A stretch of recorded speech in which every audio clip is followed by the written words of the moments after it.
nung bagong taon, kaya imbes na gawin kong fries pang merienda ay naisipan kong ulamin na lang. Nilagyan ko po yan ng sibuyas, bawang, at saka asin, at yan, itlog, harina, ano pa ba?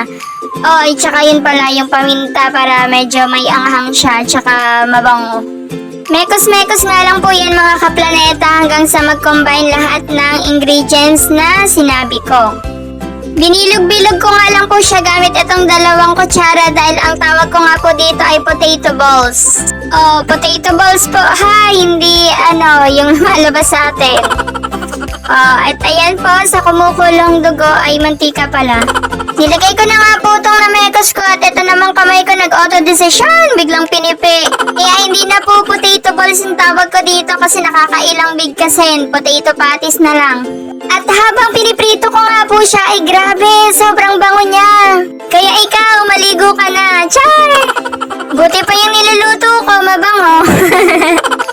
Hintayin nga lang po natin yan mag golden brown. Ayan, sobrang crispy po niya pag ganyan na yung kulay niya, promise. Luto na nga po yan kaya inahon ko na sa kahirapan. At ayan nga, hindi pa tapos lutuin. Yung kamay nagsisidakutan na sa sobrang bango. At ayan na nga, finished product. Thank you for watching!